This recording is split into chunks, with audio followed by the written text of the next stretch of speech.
Hello everybody, this is Marjorie. Look at me today. I look like the Singapore, the botanical gardens, don't I? Look at all the lovely colours, all the green. I put my green glasses on to go with all the greenery.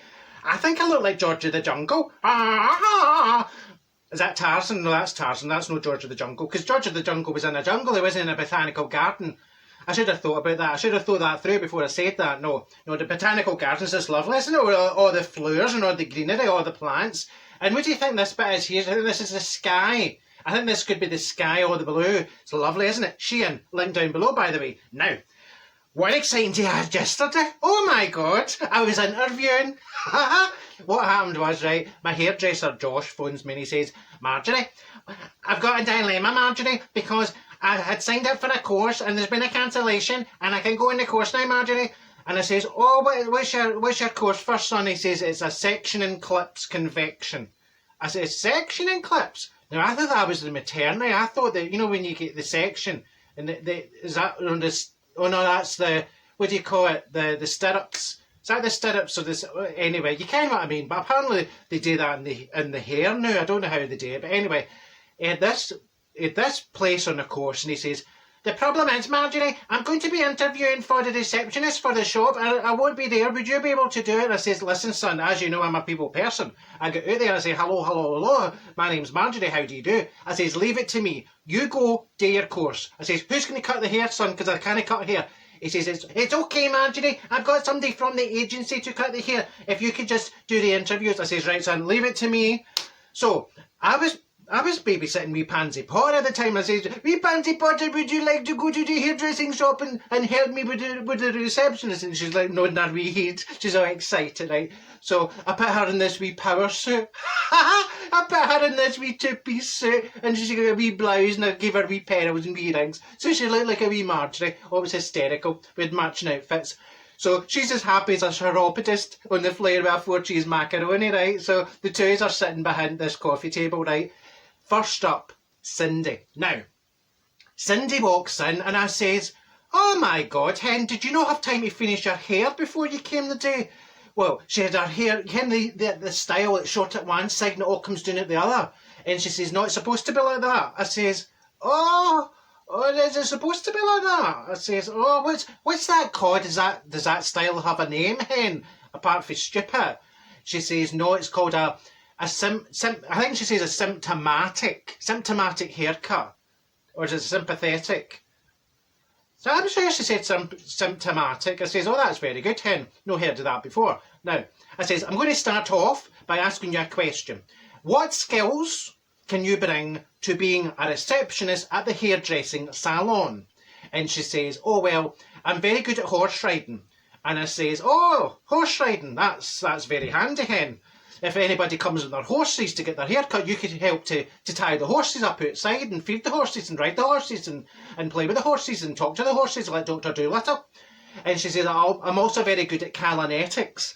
I says, did you do the calinetics whilst you're doing the horse riding? Is that no difficult? How do you stay on the back of the horse? Do you have Velcro or blue tack or maybe straps to hold you on? She says, no, I date at a different time. I says, oh, that's good, hen. That's better to do at a different time because that sounds quite dangerous. That sounds as if you should be in a circus. Wee Pansy Potter's hysterical. She's rocking about in her seat. And I'm saying, I'm just not sure, hen, how horse riding and calinetics is going to help you as a receptionist. But we'll let you know. So away she goes, right? I says to Pansy Potter, what did you think of Cindy, wee Pansy Potter? And she goes, pfft. I says, aye, well, we're on the same wavelength. Next in, Tiffany, right? In walks Tiffany. Now, I'm not being nasty, I'm not being bad. I smelt her first. I smelt her before I saw her, right? Absolutely bouffing. I thought it was Fat Boy coming in. So in walks Tiffany, right? She sits down and she says, before I start, I just need to tell you that I'm allergic to soap. I says, oh, you're allergic to soap? I would never have known.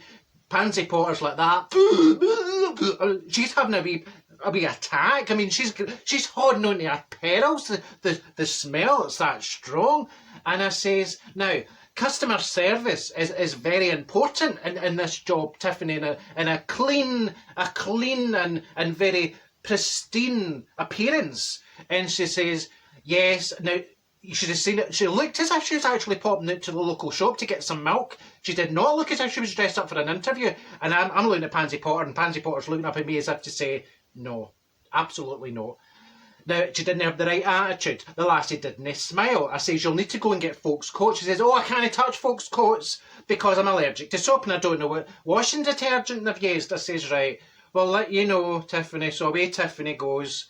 I says to me, Pansy Potter, Pansy Potter, what do you think of Tiffany? Do you think Tiffany's any better than Cindy? You know, with the horse riding in the Calanetics, and me Pansy Potter's like, I went, right, fingers crossed, we've got one mare, and she walks. Now, she's a kind of middle-aged woman, you know, and she comes in and she went, hello, my name's Gloria, right, she had great big teeth, she was hysterical. I thought it was maybe one of the horses that Cindy was horse riding. Anyway, in comes Gloria. Gloria sits down, and she says, I know this is just a receptionist job. I know it's just a receptionist job, but I have always wanted to be a hairdresser. And I says, oh, Hen, you've always wanted to be a hairdresser. Maybe you could start off as a receptionist so you could end up as a hairdresser. And she says, well, now, you see, I used to do my sister's hair. I used to actually dye my sister's hair. And I says, oh, you dyed your sister's hair?